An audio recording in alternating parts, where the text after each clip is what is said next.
Baby पैर नहीं छुएगा मेरा, पैर छो। खुश रहो खुश रहो खुश रहो। Boy.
यहाँ पे ये जो पापा मम्मी की कॉन्वर्सेशन हो रही है, पापा कह रहे हैं कि चलो यहाँ से ट्रेन का कौन वेट करेगा। मम्मी कह रही नहीं नहीं बेटे को पहले एक बार ऐसे कैसे जाने दे सकते हैं, वो जाएगी ट्रेन फिर ही हम जाएंगे। The usual papa mummy conversations. और यहाँ पे देखिए मम्मी अभी मना कर रही है कि वो लिम्का नहीं पियेंगे क्योंकि उन्हें पता चल चुका है मैं रिकॉर्ड कर रही हूँ। और पापा मम्मी बाहर खड़े होकर के जब तक ट्रेन नहीं जा रही थी, ये देखिए मम्मी ने मिक्सचर का पैकेट भी लिया हुआ है, सब खा पी रहे हैं दोनों, लेकिन मेरे से छुपाना है और मैं तो रिकॉर्ड कर ही रही थी। मेरे को बड़ा मजा आ रहा था ऐसे कामों में। और ये मेरी सीट थी, बड़ा ही आगे आपको स्टोरी पता चलेगी क्या हुआ था यहाँ पे। फिर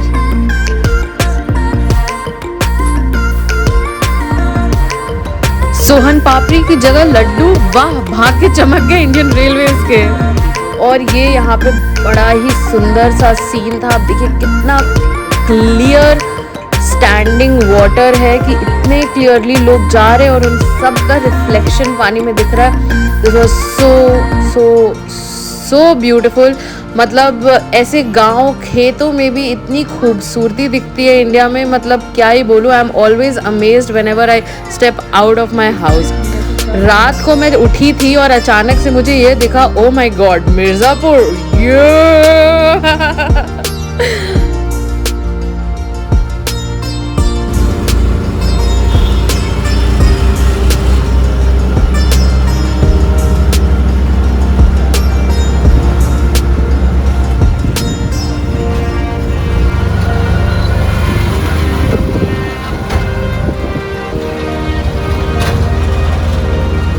हाय guys, good morning and welcome back to my channel. I know कि आप लोग अभी तक ब्लॉग में चीज़ें देख रहे होंगे, मैं यहाँ जा रही हूँ वहाँ जा रही हूँ, और फाइनली आप देख सकते हैं कि मैं कहीं तो पहुँच चुकी हूँ। तो मैं पटना पहुँच चुकी हूँ। मैं आपको इतनी सारी चीज़ें बताना चाहती थी कल, लेकिन ट्रेन में कुछ ऐसी चीज़ें हो गई कि मेरा इतना मूड ख़राब हो गया ना, इतना मूड ऑफ हो गया कि फिर मैं आपसे बातें ही नहीं कर पाई, मैं कुछ बता ही नहीं पाई, कुछ शेयर ही नहीं कर पाई, और फिर मैं सीधा यहाँ ही पहुँच गई। तो अब मेरे पास कोई ऑप्शन नहीं, और ना आप लोगों के पास कोई ऑप्शन है, फिर मुझे यहीं से बताना पड़ेगा कि मैं पटना क्यों आई हूँ, क्या करने आई हूँ, मैं अभी कहाँ पे हूँ, and all of that stuff.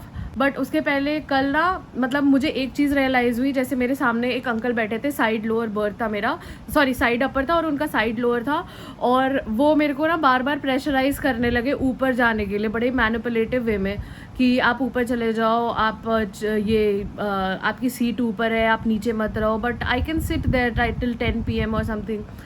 तो मेरे को ना एक पॉइंट के बाद मैंने मना कर दिया कि मेरे को ऊपर नहीं जाना है, लाइक ऐसी कोई प्रॉब्लम नहीं है उनको, जस्ट बिकॉज उन्हें फैल के रहना है तो मैं ऊपर क्यों जाऊँ, I need to enjoy the view as well, right, I have paid equally for that particular seat. फिर ही गॉट वेरी एजिटेटेड कि एक लड़की उनकी बात नहीं मान रही है, and he started saying nasty things and he seemed like a misogynist person. और फिर मेरे को बहुत गुस्सा आ गया कि दिस इज़ नॉट इट, और फिर मैंने power given to me by the constitution of India को यूज़ करना चालू किया।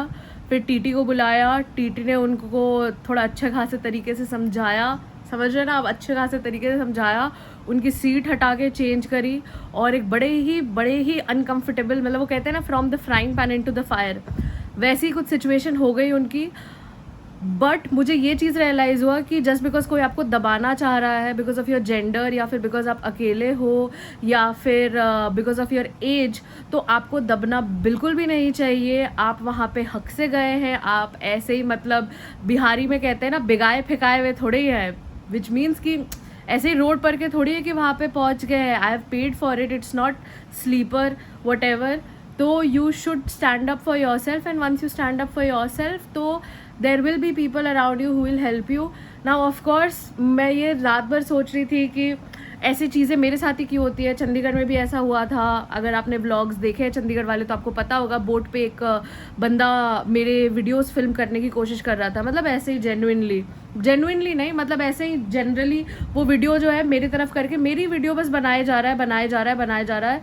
और जब मुझे रियलाइज़ हुआ तो I voiced up for that also, और फिर उसके फ़ोन से सारी वीडियोज़ डिलीट करी थी। तो मैं ये सोच रही थी कि ऐसा क्यों हो रहा है मेरे साथ, मतलब पहले वहाँ हुआ फिर यहाँ हुआ, एंड देन आई रियलाइज कि it's not just me, it's every girl in India and may be even the world जिनके साथ ये चीज़ें हो रही है। I have a platform right here जहाँ मैं ये अपने एक्सपीरियंसेस शेयर कर सकती हूँ, मेरी जो लर्निंग्स हैं, मैंने जो किया स्टेप्स, एक्शंस लिए खुद को प्रोटेक्ट करने के लिए, मैं वो चीज़ें आप लोगों के साथ शेयर कर सकती हूँ। तो आप लोग भी इसी तरह से चीज़ें करें। और मुझे ये चीज़ भी और रियलाइज़ हुई कि आप घर पे बैठोगे तो आपके साथ कुछ नहीं होगा, ना कुछ अच्छा होगा ना कुछ बुरा होगा, बस घर पे बैठे रहोगे। और अगर आप घर से बाहर जाओगे, थोड़ा निकलोगे, कहीं घूमोगे फिरोगे, कुछ मकसद से निकलोगे या जो भी, तब तो आपके साथ अच्छी चीज़ें भी होंगी और बुरी चीज़ें भी होंगी। तो जब मैं अच्छी चीज़ें आप लोगों को बताती हूँ तो बुरी चीज़ें भी मुझे बतानी चाहिए।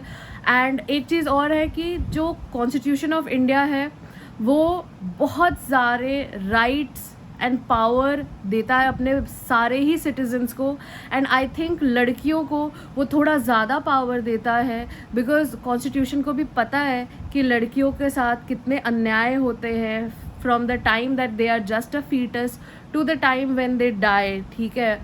तो वो थोड़ा एक्स्ट्रा पावर देता है। As a girl, as a woman, आपको पता होने चाहिए कि क्या रूल्स हैं, क्या लॉज हैं, क्या सारी चीज़ें हैं, ताकि आपको पता तो हो। जब आपको पता ही नहीं है कि आपके पास पावर है क्या, आप उसको शो कैसे करेंगे या एक्सरसाइज कैसे करेंगे। So please make sure that you are very aware that ways. दूसरी चीज़ मेरे साथ जो हुई, जो कि मुझे बहुत अच्छा लगा, तो सुबह एक लड़की थी, वो उन्हें उतरना था एक प्लेटफॉर्म पे, वो बेचारी नहीं उतर पाई और उनका सब कुछ रह गया, वो वॉशरूम में थी और उनकी फैमिली उतर गई, and then she started panicking. फिर मैंने उनकी हेल्प करी, फ़ोन वोन कराया, फिर मैं आधे घंटे तक रेलवे स्टेशन पे खड़ी भी रही कि उनकी फैमिली एक बार आ जाए, वो चली जाए, क्योंकि वो बहुत छोटी थी, मेरे ख्याल से 19-20 साल की होगी वो, और बहुत ही ज़्यादा डरी हुई थी बेचारी। बकरीद मनाने यहाँ घर आ रही थी और ऐसा कुछ हो गया था। तो मुझे बहुत अच्छा लगा कि मैंने सुबह सुबह किसी की हेल्प करी। अभी बज रहे सुबह के 6:30। बैकग्राउंड में जो आपको ये दिख रहा है, ये है माय बर्थ प्लेस, मेरा दादी घर। मैं पटना आई हूँ, अपने दादी घर में अकेले आई हूँ, क्योंकि जब से हम यहाँ पर से मतलब पापा के ट्रांसफ़र की वजह से हम दूसरे शहरों में जाकर के रहना चालू किया था, तो मैं बहुत मिस करती थी यार। मतलब मैंने अपना पूरा बचपन, स्कूल लाइफ, सब कुछ यहाँ पे स्पेंड किया है। बहुत सारी प्यारी प्यारी अच्छी मेमोरीज़ है। और बहुत मेरे को ऐसा लगता है कि ओ काश ऐसा हो कि मैं जा कर के रह पाऊँ, रीलिव कर पाऊँ, वही चीज़ें कर पाऊँ, ऑल दैट स्टफ।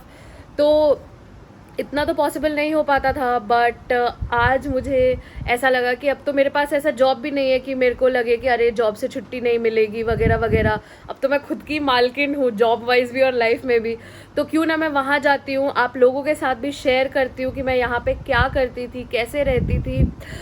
जब मैं पैदा हुई थी ना, उस टाइम से लेकर के, मतलब ऐसा नहीं है जैसे आप अगर देखते हैं कि हाँ इसका इतना बड़ा घर है, इतना अच्छा घर है, इतने अच्छे से रखा हुआ है, तो हमेशा से ऐसा नहीं था। कहाँ से मम्मी पापा और हमारी शुरुआत कहाँ से हुई है लाइफ में, और हम मेहनत कर करके फिर कैसे कैसे धीरे धीरे हमने वो घर बनाया है सुंदर सा, वो आप लोगों को मैं दिखाऊंगी। मेरा नानी घर यहीं पे है, जहाँ पे मामा मामी और मेरी कज़न अनुषा वो रहते हैं। उनको नहीं पता है कि मैं आ चुकी हूँ, तो मैं सरप्राइज़ दूंगी उनको सीधा जा कर के धप्पा। तो देखते हैं उनका रिएक्शन क्या होता है। अभी तो सुबह के 6:30 बज रहे हैं। मोस्टली मैं ब्रेकफास्ट वगैरह करके फिर जाऊंगी। घर में आई, यहाँ कोई नहीं रहते हैं। This is the first time मेरे पापा की साइड ऑफ द फैमिली में, चाचा बुआ उनके बच्चे सब लोगों में, जब से हम सारे यहाँ से मूव आउट हुए हैं जॉब की वजह से और दादाजी दादी जी की डेथ हुई है, उसके बाद से कोई भी यहाँ पे अकेला आकर के नहीं रहे हैं।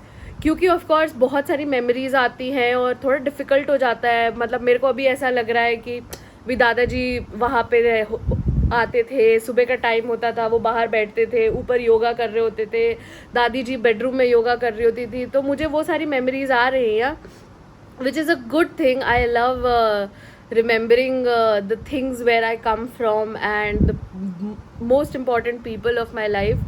तो आपको भी मैं दिखाती हूँ क्या क्या हुआ है। और ये एक माइलस्टोन है मेरे पापा की साइड ऑफ द ख़ानदान के लिए कि मैं अकेले पहली बार यहाँ आकर के रह रही हूँ और रहूँगी, जो किसी की भी हिम्मत नहीं हुई है ये करने की। तो मैं बहुत ज़्यादा एक्साइटेड हूँ उस चीज़ के लिए भी। और मैं बहुत सारे लोगों से मिलने भी वाली हूँ। मैं अपने स्कूल जाने वाली हूँ, अपने टीचर से मिलूँगी। मैं आपको वो सारी मतलब नॉस्टैल्जिक चीज़ें मैं आपको करूँगी, दिखाऊँगी, सब कुछ होने वाला है। I am so excited for the time that I am going to spend here.